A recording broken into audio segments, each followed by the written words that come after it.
On a parfois dit que la philosophie de Spinoza réfutait les notions de bien et de mal. Il arrive même qu'on accuse Gilles Deleuze d'avoir favorisé une lecture tout à fait relativiste de Spinoza, lecture qui aurait fait de Spinoza, selon Deleuze, le précurseur de Nietzsche, auteur de Par-delà le bien et le mal en 1886. Alors, l'honnêteté vis-à-vis des auditeurs m'oblige à dire que je n'ai jamais vraiment cru à ce supposé relativisme, ni chez Spinoza, ni chez Nietzsche. Et il n'y a qu'à lire le livre de Deleuze sur Nietzsche, paru en 1962, pour constater que Deleuze ne fait guère de Nietzsche un relativiste. L'inversion des valeurs, comme il le disait, Nietzsche, opérée par lui, dénonçant la morale des faibles ou moraline, conduit Nietzsche à valoriser des attitudes qui disent oui à la vie contre celles qui lui disent non, et d'une certaine façon, c'est là le bien et le mal selon Nietzsche, même s'il n'emploie pas ces mots. Bref, nous allons entendre Deleuze ce matin dans cet épisode de notre série sur Spinoza. Deleuze qui parfois s'emballe dans ses cours, c'est indéniable, mais je ne voudrais pas que l'émission d'aujourd'hui apparaisse comme une pure réponse à Deleuze, risquant de simplifier et Deleuze, et Nietzsche, et Spinoza. Qu'a dit exactement Spinoza sur le bien et le mal ? Spinoza, qui a connu la violence des hommes, à commencer par celle de sa communauté juive d'Amsterdam, qu'il a bannie à vie. Et Spinoza, qui fait nettement la différence dans le traité théologico-politique en particulier, entre l'état de servitude et l'état de liberté politique. Bonjour Paul Rateau. Bonjour. Vous êtes maître de conférences en philosophie à l'université Paris 1 Panthéon-Sorbonne, spécialiste de philosophie moderne. Vous avez publié sur Hobbes, sur Leibniz, vous êtes déjà venu sur Leibniz dans cette émission, et spécialiste de Spinoza. Je signale votre récent ouvrage paru chez Vrin, Spinoza, une pensée par-delà bien et mal, point d'interrogation, et je sais que ce point d'interrogation dit avec force votre refus de l'idée d'un Spinoza purement relativiste. Pascal Gillot, bonjour. Bonjour. Vous êtes maîtresse de conférences de philosophie à l'université de Tours. Vous travaillez sur les figures du sujet et de la subjectivité dans la philosophie moderne et contemporaine. Vous avez publié sur Descartes, Wittgenstein, Althusser et Spinoza. Les références précises de vos travaux, comme des travaux de Paul Rateau, figurent sur notre site. Alors, hier, dans notre premier épisode de cette série sur Spinoza, nous avons évoqué ce que celui-ci entend par erreur, à savoir une insuffisance d'information et un jugement sans doute ne prenant pas en compte cette insuffisance. Je voudrais vous demander, pour commencer, si ce n'est pas cette insuffisance de connaissance aussi qui produit des jugements moraux inadéquats. Écoutez cet extrait du film L'Auberge rouge, réalisé par Claude Antan-Lara en 1951. Ce n'est pas l'histoire globale du film qui nous intéresse ce matin, c'est ce dialogue précis entre un moine et une jeune fille qui est en train de le faire chavirer. Vous venez chercher vos souliers? Non. Parce que j'ai des cachets. Venez, ils sont dans la grange.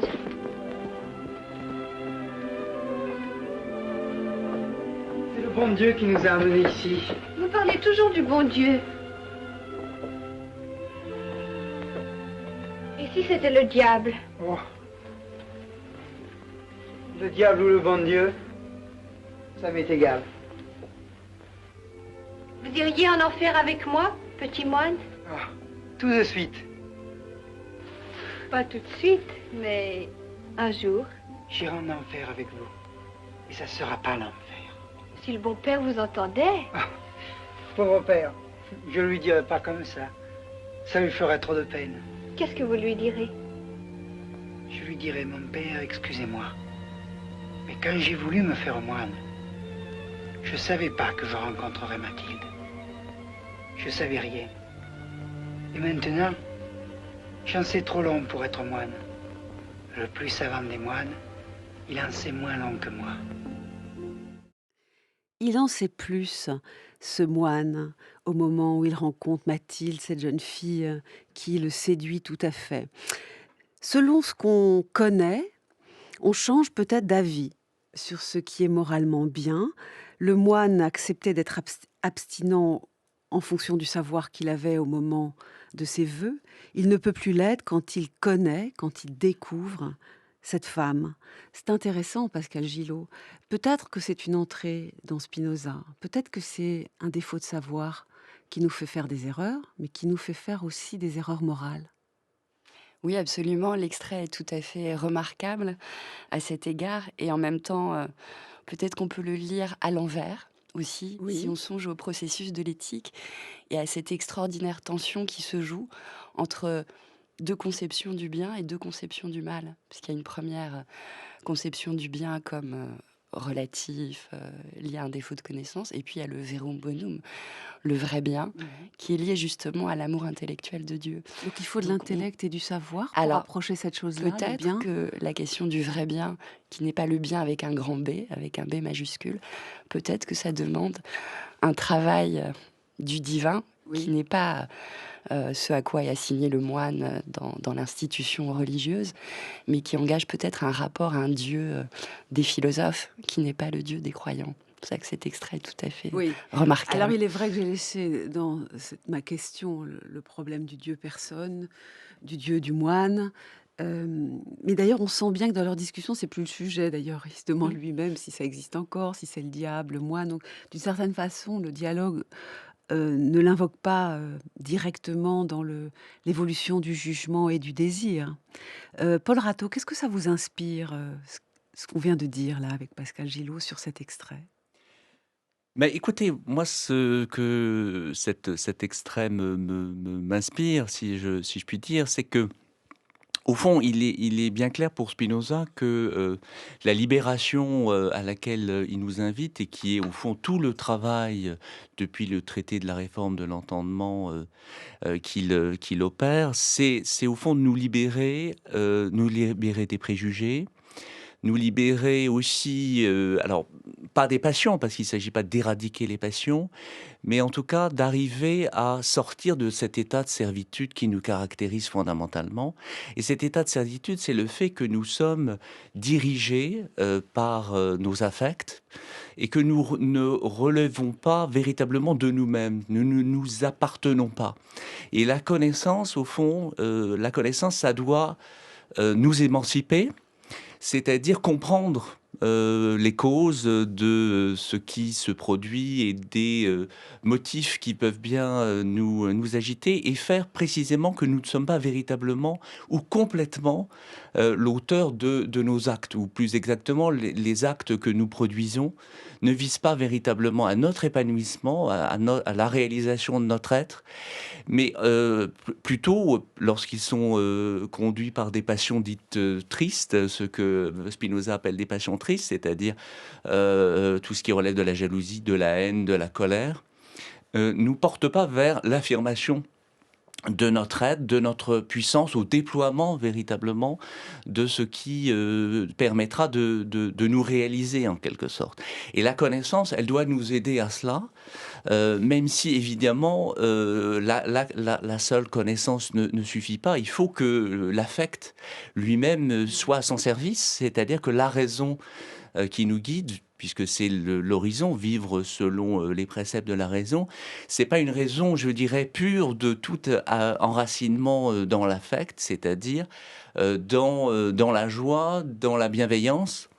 Ce qui est évidemment un travail extrêmement difficile. Évidemment, c'est un programme que j'énonce comme ça, qui peut paraître facile à énoncer, mais qui demande une vie entière, hein. Alors vous avez Oui. l'air de dire exactement comme Bernard Potra hier, éditeur des œuvres complètes de Spinoza, que cette œuvre, on l'étudie toute une vie, c'est son cas. Vous avez étudié aussi d'autres auteurs, Paul Rateau, et que ça nous change, ça nous fait comprendre des choses intellectuellement, mais ça nous change profondément dans le rapport, par exemple, à certains affects. Et c'est un éducateur complet, Spinoza. Est-ce que vous avez l'impression que ce moine, dans l'extrait du film Le Berger Rouge, Pascal Gillot, sans le savoir certainement, apprend à se méfier moins de certains affects, voire à y voir quelque chose de tout à fait acceptable, à savoir le désir sexuel pour une femme ici découverte. Est-ce que vous avez l'impression qu'en effet, cela illustre que pour Spinoza, c'est changer la vie qui compte lorsqu'il nous parle? Ah oui, absolument, changer la vie, puisqu'il me semble d'ailleurs que cette question très compliquée du statut du bien et du mal, de leur distinction, de leur relativité ou de leur absoluité, elle est indexée pas seulement à une morale, mais à une politique. Puisque lorsqu'il est question du vrai bien, Spinoza évoque la nécessité d'un travail commun de la rationalité, cum alice, avec les autres, et avec beaucoup d'autres, et avec beaucoup d'autres individus. Et il importe à mon bien et à mon bonheur qu'ils pensent avec moi. Alors, pour revenir à l'histoire du moine, qui est tout à fait édifiante et charmante aussi, on pourrait se dire, et voilà, il découvre la joie de l'affectivité, de l'amour pour une chose singulière, une femme, et il se détourne de la tutelle théologique. Et on peut se demander si on ne peut pas faire une lecture inverse, si on reprend les textes de Spinoza terribles, qu'évoquait aussi Paul Ratto, la servitude humaine. Oui. C'est la mécanique infernale des affects, qui sont presque tous terribles, jusqu'à ce qu'on arrive à un salut qui est un affect, certes, il faut de l'affect, mais c'est l'amour intellectuel de Dieu, ce qui est terriblement austère. Oui, est-ce que vous voulez dire que ce moine, il était certainement, alors pour Spinoza, il n'y a aucun doute, dans la servitude en devenant moine. Mais il aussi, change peut-être qu'il sera dans la servitude en laissant parler un affect. Il ne va pas quitter une servitude pour une libération, puisqu'il y a des pages terribles de Spinoza, terribles. Contrairement au portrait du Spinoza, vive la vie comme ça, ou les affects. Quelle vie? La vie de l'esprit, oui. Mais l'amour sexuel, l'amour charnel pour une femme, qui engendre la jalousie et qui fait que la joie se renverse en son contraire, ça peut être absolument terrifiant. Et donc le salut, c'est réenchaîner, non certes pas éradiquer les affects, mais essayer de les réenchaîner selon un ordre pour l'intellect. Alors ce pauvre moine, peut-être qu'il est dans cette direction, mais il va falloir qu'il travaille beaucoup. Vous touchez un point important sur lequel nous reviendrons dans la 4e émission consacrée à Spinoza dans cette série, jeudi, qui est que cet homme qui a souhaité qu'on ait un rapport non immédiatement moral aux affects, il faut voir ce qu'ils donnent, s'ils correspondent à quelque chose, alors vous m'expliquerez, qui est rationnellement bien au sein du monde, de la nature, de la raison. Voilà, on va réfléchir à tout cela. En tout cas, ce Spinoza-là, qui nous libère quand même de certains affects mauvais, qui ne sont pas forcément mauvais, nous libère de l'erreur en ne portant pas de jugement moral dessus. Ce Spinoza-là restera toute sa vie extrêmement méfiant envers les femmes. Ah oui, d'où ces pages terribles. Il faudrait retrouver le passage précis qui est dans l'Éthique 4 et qui décrit justement ce dispositif d'assujettissement épouvantable qui peut lier une chose singulière à une autre chose singulière sous l'imaginaire. Parce qu'il y a toute la question aussi de l'imagination qui fait qu'on tombe amoureux ou qu'on entre dans une relation spéculaire, narcissique, limitation des affects. Et moi, il me semble clair, c'est une lecture possible, ces grands textes qui donnent lieu à tant de lectures possibles divergentes, mais il peut sembler que tant qu'on reste sous l'imaginaire ou ce que Spinoza appelle le premier genre de connaissance, qui inverse l'ordre des causes, nous sommes assujettis. Et que la relève de l'amour, c'est l'amour de Dieu. Alors, ces problèmes que valent les affects sur le plan moral, j'ai dit qu'ils nous libéraient tout de même de certains jugements préconçus, mais il en garde d'autres sur les affects sexuels, par exemple, dont il se méfie beaucoup. Évidemment, ça produit plusieurs lectures. Donc je sais, Paul Ratto, que vous avez envie de dire que Deleuze a favorisé une lecture relativiste. J'ai dit ce que j'en pensais. Mais je vous donne en cadeau un moment de Deleuze dans un cours où vraiment on a l'impression que pour lui, Spinoza, c'est celui qui est parfaitement relativiste et qui abolit les notions de bien et de mal. Écoutez. Une race de philosophes étranges, ils nous disent quoi? Ils nous disent oui, d'accord, le mal n'est rien. Ils ajoutent, très vite, pour pas trop se faire entendre, ils ajoutent parce que le bien non plus. En d'autres termes, le mal n'est rien, bien sûr, puisqu'il n'y a ni bien ni mal. Oh, mais alors ça rebondit, qu'est-ce qu'ils veulent dire cela? C'est des fous complets, quoi, il n'y a pas de bien ni de mal. Alors quoi, assassiner les gens, on peut y aller. Donc Spinoza se sert, il est très sournois, Spinoza, vous voyez, dans sa loyauté philosophique, dans sa grandeur, Il parle comme tout le monde pour dire quelque chose de complètement différent. Le mal n'est rien, oui, mais moi je suis l'homme qui vous annonce qu'il n'y a ni bien ni mal, et c'est pour ça que le mal n'est rien. Et là encore, longtemps après, ce sera repris par quelqu'un qui intitule un de ses livres principaux, Par-delà le bien et le mal. Et il lance cette formule qui pourrait, je vous jure à la lettre, qui pourrait être signée Spinoza, qui est par-delà le bien et le mal, comprenez qu'il n'y ait pas plus de bien qu'il n'y a de mal, cela du moins ne veut pas dire par-delà le bon et le mauvais.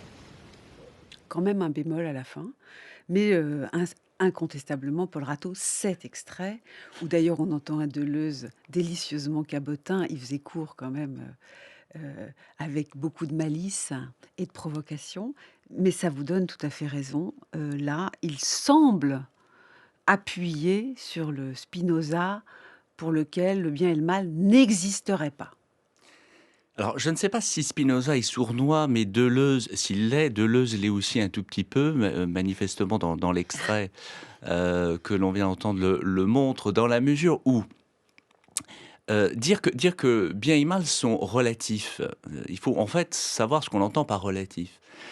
C'est-à-dire que effectivement, bien et mal sont relatifs dans la mesure où ils impliquent une relation. Pour Spinoza, pour Spinoza, là, on arrive. Pour Spinoza, ce sont des êtres de relation, bien et mal, dans la mesure où bien et mal ne sont pas des propriétés des choses, ne sont même pas des choses comme telles. C'est-à-dire qu'ils n'existent que dans la relation que j'ai avec un objet extérieur. C'est-à-dire, je suis l'exemple que prend Spinoza dans la préface d'Éthique 4. Il dit voilà, la musique, elle produit un certain plaisir au mélancolique. Elle produit une insatisfaction, une douleur chez celui qui est affligé, et elle est indifférente chez le sourd, puisque le sourd, évidemment, la musique n'est ni bonne ni mauvaise pour le sourd, mais elle est bonne pour le mélancolique, parce que ça apaise sa douleur, et pour celui qui est affligé, elle est pénible à écouter. Donc autrement dit, la musique en elle-même n'est ni bonne ni mauvaise. Le bien et le mal sont dans la relation entre l'état de l'âme du sujet et les caractéristiques objectives de l'objet avec lequel je suis en relation. Donc si on supprime l'un des deux termes, le sujet ou l'objet, disons, eh bien le bien et le mal disparaissent. Donc bien et mal consistent dans cette relation, sont impliqués par cette relation. Donc de ce point de vue-là, nous avons, si je puis dire, trois relativités. C'est-à-dire que le bien et le mal sont relatifs l'un à l'autre, l'un se définit par l'autre, et notamment le mal par rapport au bien. Bien et mal sont variables dans la mesure où, selon mon état, c'est-à-dire si le mélancolique guérit de sa mélancolie, le rapport qu'il va avoir à la musique va être différent, et le sourd pour lequel le bien et le mal, la musique n'est ni bonne ni mauvaise, s'il se met à entendre, eh bien, d'indifférente qu'elle était, elle va devenir bonne ou mauvaise. Donc, cette relativité-là, elle permet de considérer que il n'y a pas de bien et de mal absolu, c'est-à-dire dans les choses mêmes. Que le mal n'est rien veut dire... C'est là une ambiguïté dans la bouche de Deleuze, parce que dire que le mal n'est rien, c'est une vieille thèse augustinienne qui consiste à dire que il n'y a pas de consistance ontologique au mal, c'est-à-dire qu'il n'est pas une substance, il n'est pas un être. Ça vient d'Augustin contre les manichéens qui établissaient une substance du mal opposée à une substance du bien, ou un principe du mal à un principe du bien. Donc de ce point de vue-là, lorsqu'il dit que bien et mal ne renvoie pas à un être des choses, il a raison. Cela dit, cette critique des notions de bien et mal qui ne renvoie pas à une propriété des choses ne veut pas dire que Spinoza lui-même, au début de la 4e partie de l'éthique dans la préface, va, après avoir critiqué ces notions, puisqu'il ne faut pas les substantialiser, affirme qu'il faut les réhabiliter. Il faut réhabiliter. Donc il y a un double mouvement. Voilà, il détruit une vision alors Si c'était fondée Nietzsche, sur on dirait l'imagination. la moraline détestable des êtres vulgaires. Bon, il dirait sans doute être vulgaire, Spinoza. Il y a une vision première, idiote du bien et du mal, euh, qui, qui en fait correspond à des jugements bon, qui sont d'ailleurs contestables et qui sont en plus placés dans les choses elles-mêmes alors que c'est dans l'état du sujet fait. qui perçoit. Mais bon, vous affirmez, de toute façon, moi je suis tout à fait d'accord avec vous et je ne pense pas qu'il faille tirer Deleuze trop loin dans la position opposée. Vous affirmez que après ce premier geste, il y en a un deuxième qui est de dire de son point de vue ce qu'est le bien et le mal. Tout à fait. C'est-à-dire que bien et mal reçoivent une définition par la raison. C'est-à-dire qu'en fait, ce que nous enseigne Spinoza, c'est qu'en réalité, on ne peut pas faire l'économie de ces notions. C'est-à-dire qu'on ne peut pas penser une morale sans un concept de bien et de mal. Mais ça ne veut pas dire que ce concept de bien et de mal sont absolus, renvoient à des réalités absolues. Il reste relatif, mais le bien va être défini comme ce qui est utile au modèle de vie que l'on souhaite réaliser, c'est-à-dire à cette émancipation dont on parlait tout à l'heure. C'est-à-dire que Spinoza va dire, bon d'accord, il faut pas être dupe de ces notions de bien et mal, mais il faut les redéfinir rationnellement, parce qu'on en a besoin, on ne peut pas en faire l'économie, dans la mesure où sera considéré comme bien, ou sera défini comme bien, ce qui nous aide à réaliser cette émancipation morale et politique, comme le disait Pascal, qui est l'horizon de l'éthique. Et sera déclaré mauvais ce qui y fait obstacle, c'est-à-dire tout ce qui vient accroître notre puissance d'agir, tout ce qui vient augmenter notre perfection, entendu comme ce qui vient aider cet effort de persévérer dans notre être, sera déclaré bon. Ce qui y fait obstacle, ce qui limite, ce qui restreint cette puissance d'agir, sera déclaré mauvais. Mais ça ne veut pas dire que bien et mal, encore une fois, sont des réalités absolues, indépendantes de notre esprit, mais c'est simplement une valeur opératoire, si je puis dire, de ces notions. C'est-à-dire, pour réaliser cette libération que Spinoza, à laquelle il nous appelle, qui est à la fois morale et politique, eh bien, nous avons besoin de ces notions, mais Alors, sans en être oui, dupe. je voudrais que Pascal Gillot nous donne sa lecture. Si vous me le permettez, je vais juste citer un tout petit peu Spinoza sur ce premier geste qui est de détruire, en effet, les conceptions premières, trop simples du bien et du mal. Dans une lettre fameuse, la lettre 23 de 1665 à Blyenberg, inutile, je ne vais pas donner trop de précisions sur Blyenberg, mais enfin c'est un penseur ami de Spinoza. Il dit, Spinoza, je crois avoir suffisamment montré que ce qui donne au mal, à l'erreur, au crime, leur caractère d'acte mauvais ou criminel et de jugement faux, ce qu'on peut appeler la forme du mal, de l'erreur, du crime, ne consiste en aucune chose qui exprime une essence.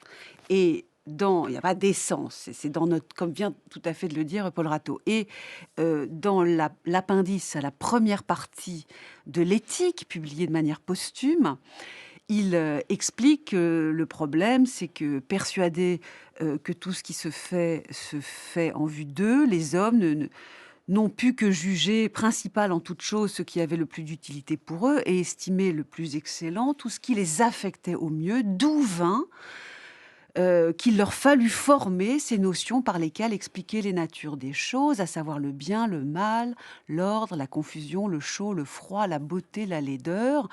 Et tout cela, c'est quoi? C'est une illusion? Qu'est-ce que c'est? Comment vous l'expliqueriez, Pascal Gillot? Puisque là, il y a un mode critique que l'on lit sous la plume de Spinoza.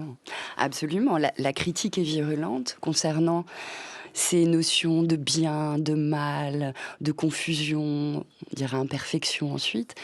Mais alors, il faut situer aussi ces textes, c'est le début de l'éthique, c'est le fameux appendice du livre 1 qu'on commande beaucoup et qui est une critique dévastatrice du finalisme et de toutes les notions imaginaires que nous construisons spontanément parce que nous sommes tous spontanément ignorants, tous, qui que nous soyons, vulgaires, non vulgaires.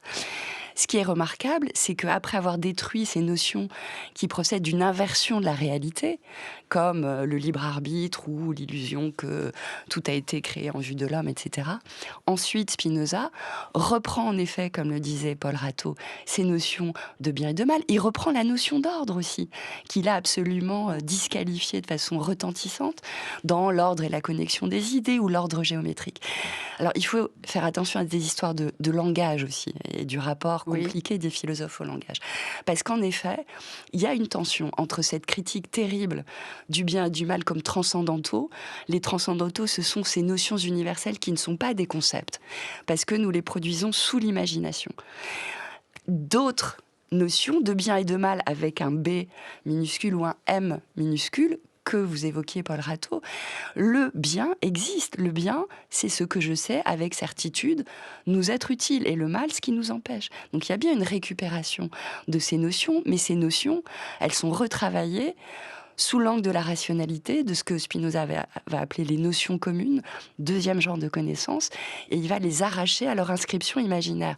Donc il y a une tension tout à fait intéressante dans le vocabulaire, mais ce qui nous laisse entendre aussi que jamais Spinoza n'abandonne la question du bien, ou du souverain bien. Au contraire, si je puis dire. Oui, et je vous entends quand vous dites il n'abandonne pas non plus la notion d'utilité. C'est-à-dire qu'on en a parfois une approche vulgaire, fausse. C'est les définitions courantes du bien et du mal. Mais lui va quand même définir ce qu'il considère comme le bien, conforme à la raison, à la nature, etc., par cette catégorie d'utilité. Absolument. Il a, nous, à la notion d'utile. Et ça c'est quand même un problème, ça. Sa définition adéquate. Mais non, c'est extraordinaire. Alors, c'est le passage de la fausse morale ou de la moraline.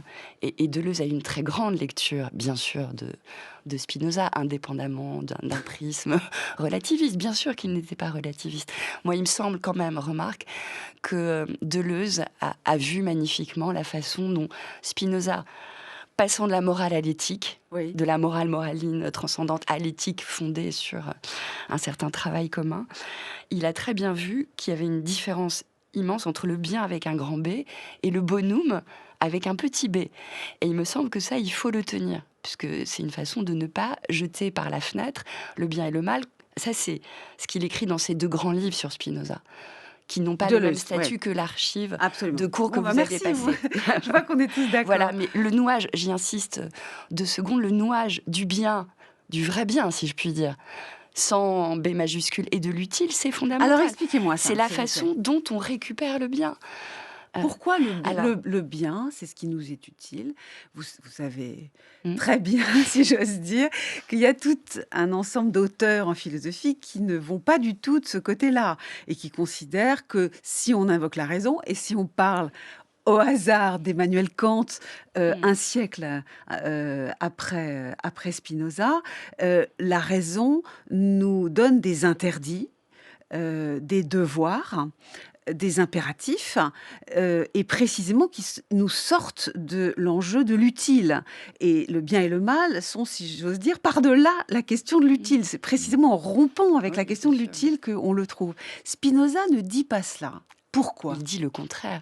Et pour autant, alors effectivement, nous sommes très très loin, par anticipation, d'une morale kantienne, de l'impératif catégorique, absolument. Et c'est ce qui a fasciné beaucoup de monde et qui nous fascine aussi, ce rejet, cette critique radicale, justement, d'une morale indexée à la transcendance. En revanche, ça n'est pas non plus une perspective utilitariste que celle de Spinoza, lorsque, au début de l'éthique 4, quand on récupère malgré tout les vocables de bien et de mal, on va affirmer ce qui est bien, c'est ce dont nous savons avec certitude qu'il nous est utile. Mais cet utile n'est pas un utile pour moi seulement. Individu, c'est l'utile commun. Et ce sont ces grands textes de l'éthique 4 qui vont nouer l'éthique et la politique et qui vont affirmer que rien n'est plus utile à l'homme que l'homme. Nous naissons tous ignorants, malheureux, dans la servitude des affects, et pour sortir de cet asservissement, il nous faut penser notre utile, et penser notre utile, c'est vivre ensemble sous la conduite de la raison. Et ce sont les grands chapitres sur la vie rationnelle. J'entends, mais utile à nous sortir de l'ordre commun de la nature. Mais je croyais qu'il fallait y entrer dans le grand ordre de la nature. Ça, c'est une lecture. Alors, les lectures sont multiples. Il peut y avoir une lecture naturaliste de Spinoza, l'homme ne peut pas faire comme si il n'était pas, ou comme s'il était un empire dans un empire. Il ne peut pas se faire que l'homme ne soit pas partie de la nature. Alors ce terme de nature, il est surdéterminé, très équivoque en réalité, puisque la nature c'est Dieu, ce n'est pas nécessairement le vivant ou l'environnement. Donc c'est un concept très difficile à entendre. Mais en tout cas, dans les textes de Spinoza, ceux de Éthique 4 et de Éthique 5 qui nomment la libération à l'égard de la servitude des affects passifs, précisément, il y a une tension entre l'ordre de la nature, qui fait que nous sommes sous l'angle de la temporalité, de la finitude, et puis constituer une nature humaine plus forte. Alors, Travailler la nature humaine plus forte, et c'est très intéressant parce que c'est la façon dont le jeune Spinoza, dans le traité de la réforme de l'entendement, va concevoir le vrai bien, c'est-à-dire travailler ensemble à notre utile commun qui est constituer une nature humaine plus forte et nous sortir de l'imbecilitas originaire qui est la nôtre, qui est la faiblesse, l'ignorance dans laquelle nous sommes tous absolument pris. Alors, comme j'ai du mal à comprendre le rapport à la nature dans cette histoire, à l'utile, et que nous sommes au cœur de notre sujet, le bien et le mal selon Spinoza, je vous propose d'écouter successivement 2 textes que vous venez de citer.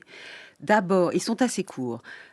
Un extrait de la préface de Spinoza à la 4e partie de l'Éthique, et ensuite, texte dit antérieur de jeunesse auquel vous venez de faire référence, un extrait du traité de la réforme de l'entendement, désormais parfois appelé aussi traité de l'amendement de l'intellect dans la traduction de Bernard Pottrat, où dans ces 2 textes, la question surgit. Écoutez.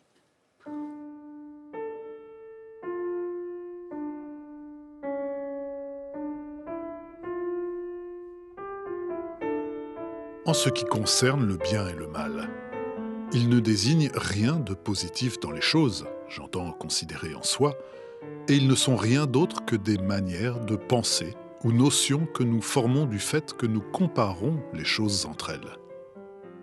Car une seule et même chose peut être en même temps bonne et mauvaise, et également indifférente. Par exemple, la musique est bonne pour le mélancolique, mauvaise pour l'affligé, et pour le sourd, ni bonne ni mauvaise. Quoi qu'il en aille ainsi, il nous faut pourtant conserver ces vocables. Car étant donné que nous désirons former une idée de l'homme à titre de modèle de la nature humaine que nous ayons en vue, il nous sera utile de conserver ces mêmes vocables dans le sens que j'ai dit. Et donc, par bien, j'entendrai dans la suite ce que nous savons avec certitude être un moyen de nous approcher de plus en plus du modèle de la nature humaine que nous nous proposons. Et par mal, ce que nous savons avec certitude nous empêcher de reproduire ce même modèle. Ensuite, nous dirons les hommes plus parfaits ou imparfaits en tant qu'ils se rapprochent plus ou moins de ce même modèle.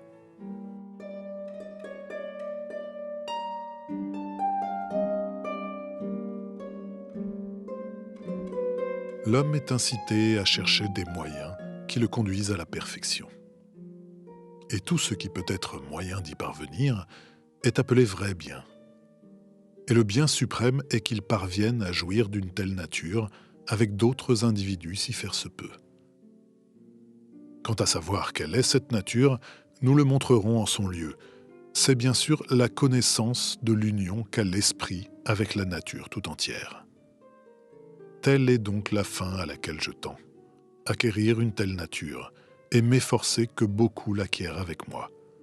C'est-à-dire, il fait aussi partie de ma félicité de m'appliquer à ce que beaucoup d'autres comprennent la même chose que moi, pour que leur intellect et leur désir conviennent tout à fait avec mon intellect et mon désir. Et pour ce faire, il est nécessaire de comprendre de la nature juste autant qu'il suffit pour acquérir une telle nature. Ensuite, de former la société telle qu'il est à désirer pour que le plus possible d'hommes y parviennent le plus aisément et le plus sûrement possible.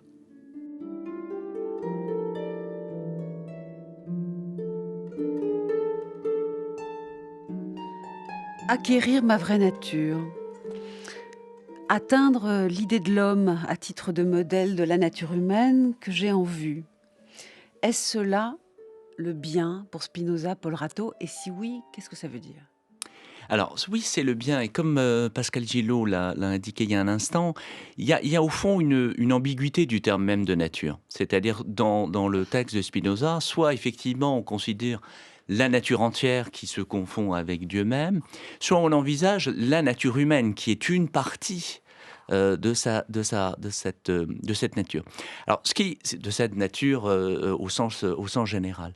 Ce qui nous intéresse, nous, hommes, c'est la nature humaine, c'est pas la nature dans sa totalité, c'est-à-dire comment faire en sorte, étant donné cet état qui nous caractérise d'impuissance, de faiblesse, de servitude à l'égard des affects, nous subissons l'influence des causes extérieures en permanence, et ces causes extérieures ne veulent pas notre bien, elles veulent leur bien à elles, c'est-à-dire c'est pour ça que nous sommes dans un état de servitude. L'esclave fait le bien de son maître, il ne fait pas son bien à lui. Et c'est ça que nous voulons faire. Enfin, c'est ça que Spinoza veut nous aider à faire, c'est-à-dire réaliser notre fin à nous, c'est-à-dire au sens du but de notre réalisation, faire notre bien plutôt que celui de notre maître. Et pour cela, il faut avoir en tête ce modèle de la nature humaine qui, effectivement, dans le traité de la réforme de l'entendement, est d'abord présenté comme une nature plus forte. Et dans l'éthique, dans la préface à la 4e partie, comme un modèle que l'on se met devant les yeux, en quelque sorte, et qui représente ce que nous voulons être. Et qu'est-ce que nous voulons être? Quelle est cette nature humaine que nous souhaitons réaliser? Eh bien, c'est un homme qui, précisément, réalise véritablement son être, c'est-à-dire qui accomplit cette puissance d'agir, qui le caractérise. Quelle est l'essence de l'homme pour Spinoza? L'essence de l'homme, c'est le désir. Cet effort de persévérer dans son être, pas simplement de se conserver au sens d'une sorte d'instinct de conservation face à un monde hostile, c'est pas ça. Ou ça n'est qu'une version de ce qui caractérise fondamentalement l'homme. Ce qui caractérise fondamentalement l'homme pour Spinoza, c'est dans Éthique 3, les propositions 6-7, c'est véritablement cet effort qui nous caractérise, cet effort pour affirmer notre être, donc pas simplement le conserver, mais le déployer, l'épanouir, c'est-à-dire toute la puissance qui nous caractérise, la réaliser de la meilleure manière. Eh bien, au fond, l'imagination, les préjugés, l'influence des causes extérieures, les affects nous détournent de cette fin qui est la nôtre. Et qu'est-ce que ça veut dire? Bien, tout ce qu'il appelle ces passions tristes, elles nous détournent de cette réalisation à laquelle nous devons tendre. Alors, j'ai plein de questions. Pardon. Oui, allez-y. oui. J'en ai notamment une, mais je vais J'imagine. La faire un peu plus tard, cette objection, en tout cas la formuler un peu plus tard, cette question, parce que tout de même, je voudrais vous poser d'abord le même problème, Pascal Gillot. Qu'est-ce que c'est que cette nature humaine, ce modèle que nous serions censés, et peut-être d'ailleurs chacun différemment, vous me répondrez aussi, je ne sais pas trop, que nous sommes censés essayer de réaliser, sachant que, je me permets d'ajouter un point par rapport à la façon dont j'ai posé la question à Paul Rateau. Il dit bien, Spinoza, dans le traité de la réforme de l'entendement, qu'il s'agit de parvenir à jouir d'une telle nature avec d'autres individus, si faire se peut. Donc on a presque l'impression que la question du rapport à autrui, en tout cas est deuxième, et non première, alors que dans beaucoup de morales classiques, avant de penser à moi, je dois penser à l'autre. Voilà, je vous demande de nous expliquer, parce que c'est difficile. C'est un point très enchevêtré, très nodal et décisif, et qu'on ne pourra pas résoudre. Mais fort heureusement, puisque ça nous incite à relire ces textes et à nous poser cette question. Il me semble, malgré tout, que cette résurgence de la notion de modèle, elle est quand même très étrange dans la préface de l'Éthique 4, puisqu'il vient nous expliquer que la constitution de modèles parfaits, idéaux, ça ne va pas, il faut nous en débarrasser. Et puis, ça ressurgit. Pourquoi ? Pourquoi tout à coup ce modèle de la nature humaine qui, en effet, reprend le programme du jeune Spinoza dans le traité de la réforme de l'entendement, c'est-à-dire travailler à constituer une nature humaine plus forte ou moins misérable ou moins faible. Alors, bien sûr, pour le jeune Spinoza, il s'agit de moi, bien sûr. Bien sûr qu'il s'agit de moi, de ma vie, puisque Moi d'abord. je suis face Ça à un danger mortel. Mais moi d'abord, justement, on va comprendre que moi d'abord, en réalité, c'est un nous. Et tout le passage peut-être de l'éthique, alors on le dit très vite, mais du premier genre de connaissance, l'imagination, c'est-à-dire l'ignorance en réalité, qui est ce qu'on pourrait appeler l'idéologie, à la connaissance rationnelle, c'est un passage du je au nous. D'où l'importance du syntagme ou du terme nous. Qu'est-ce qui est utile finalement pour l'homme qui essaie de se déprendre, ou du moi qui essaie de se déprendre du piège mortel de l'affect ou de l'ignorance? C'est comprendre précisément qu'il est un nous, ou qu'il travaille avec tous les autres à ce que Spinoza appelle l'utile commun. Vous me demandiez qu'est-ce que c'est que l'utile commun? Eh bien, qu'est-ce que c'est que l'utile? Et chaque fois que Spinoza évoque l'utile, dans le TRE et surtout dans le traité de la réforme de l'environnement et dans l'éthique, il évoque le commun humain. Ce qui est utile, c'est justement que je ne sois plus sous l'obsession de l'affect, parce que l'affect, c'est de la discordance. Les affects passifs, c'est de la discordance. Spinoza l'écrit.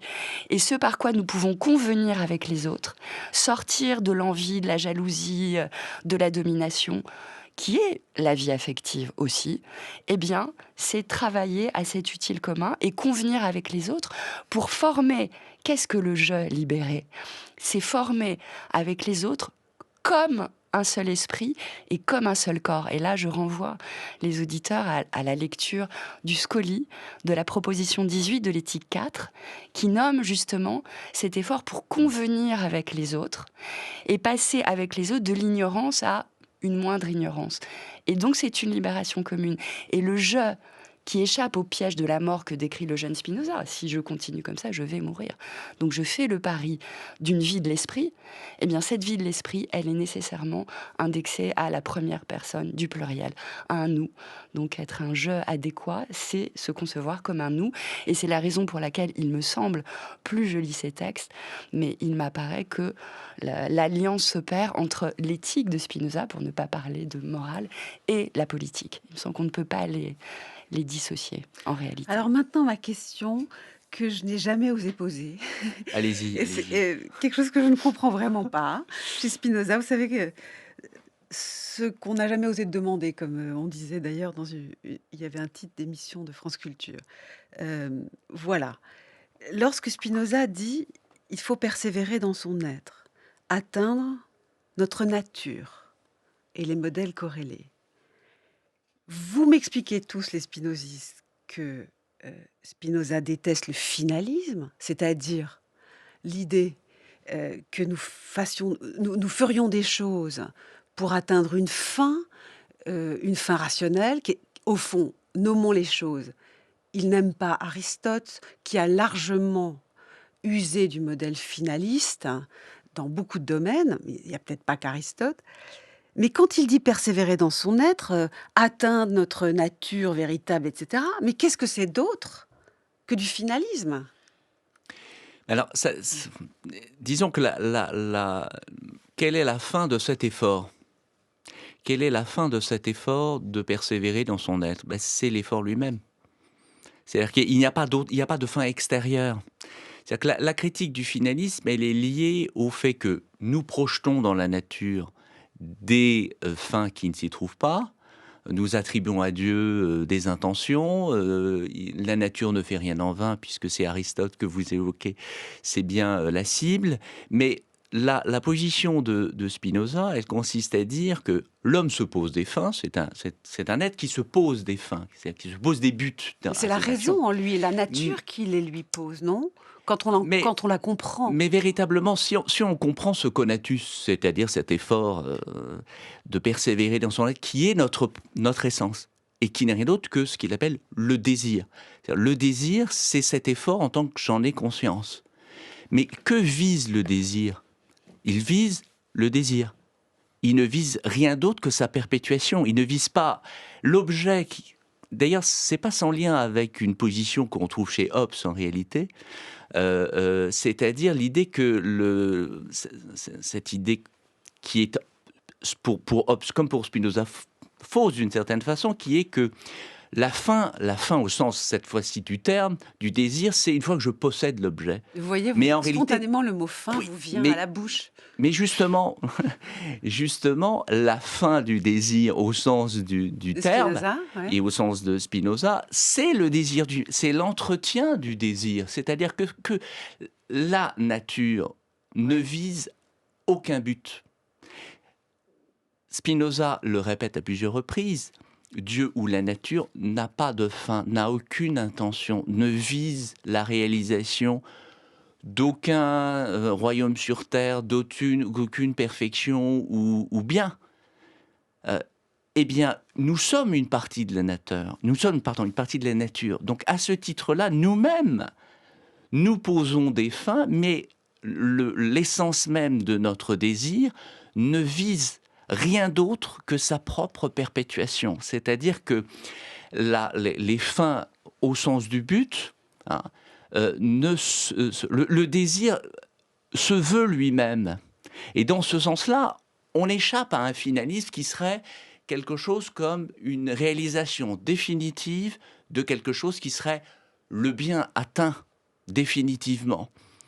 Donc de ce point de vue-là, c'est pas du tout contradictoire de dire à la fois l'homme est cet être qui se pose des fins, qui se pose des buts, qui vise un certain nombre d'objectifs, diront-ils, dans son existence, mais que fondamentalement, ce qui l'anime, c'est rien d'autre que la perpétuation de son propre désir, ce qui fait que le désir est constamment relancé, il ne s'arrête pas, il ne se termine pas lorsque j'obtiens un objet. Au contraire, l'obtention de cet objet est le moyen d'entretenir et de continuer ce désir. Et ce qu'il faut pour Spinoza, c'est orienter correctement le désir. C'est ça le but de l'éthique et aussi de la politique. C'est comment orienter correctement le désir pour qu'il ne soit pas, d'une certaine façon, mal engagé ou qu'il rate son but. Et c'est ce que je fais lorsque je suis affecté par des passions tristes. Lorsque je suis travaillé par la colère, l'envie, la haine ou tout ce que vous voulez, tout ce qui relève de passions tristes, en réalité, je passe à une perfection moindre. Je suis affecté par des choses qui diminuent ma puissance d'agir, qui restreint ma capacité à faire avec évidemment les autres, puisque, comme l'a rappelé Pascal Gillot, c'est dans Éthique Cap, dans les propositions 35-37, il n'est rien de plus utile à l'homme que l'homme. Alors, justement, Pascal Gillot, à vous, qu'est-ce que ça veut dire orienter bien son désir? Je crois que je vous cite Paul Ratteau correctement, adéquatement, et éventuellement corriger, si ce n'est avoir une vision de la fin, de la finalité, et une vision de la nature à laquelle doit correspondre mon vrai et juste désir, mon conatus, comme dit Spinoza. En quoi ça, ce n'est pas du tout du finalisme? Comment l'expliqueriez-vous? Et par ailleurs, au passage, comment peut-on se corriger si nous ne sommes pas libres?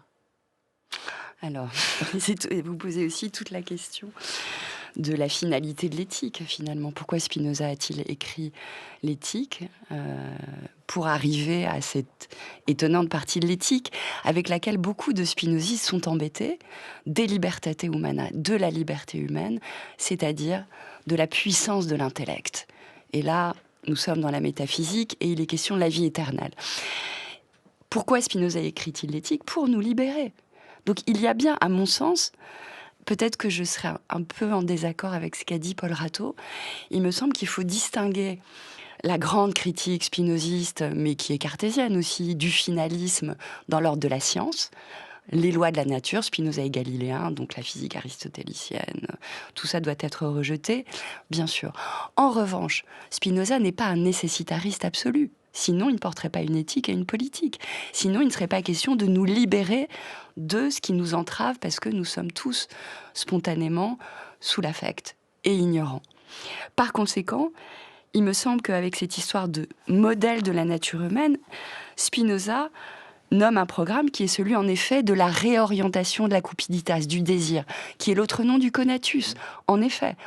Et que devient le vrai désir et le vrai conatus en éthique 4 et éthique 5 qu'il ne faut pas oublier lorsqu'on va essayer de travailler à se rendre éternel, malgré tout, il faut se souvenir de ça. eh bien, le désir va devenir désir de connaître.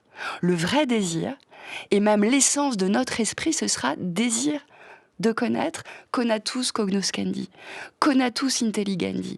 Et là, il n'est plus question du désir qui se veut lui-même dans une perspective qu'on pourrait dire vitaliste pour aller très vite. Là, il y a vraiment un programme politique. Et moi, il me semble que quand il évoque le modèle de la nature humaine, il fixe un programme. Et un programme, c'est une forme de finalité. C'est vraiment travailler ensemble, perficere intellectum, travailler tous ensemble à penser pour nous libérer. Et nécessairement, à ce moment-là, ça c'est une tension intéressante du spinozisme, il y a quelque chose comme une finalité. Sinon, il ne réintroduirait pas le vocabulaire de l'exemplaire, du modèle. Alors lui, ça ne lui pose pas de problème parce qu'il se méfie des termes, et puis, comme Descartes, il peut osciller. Mais il y a une finalité éthico-politique, absolument.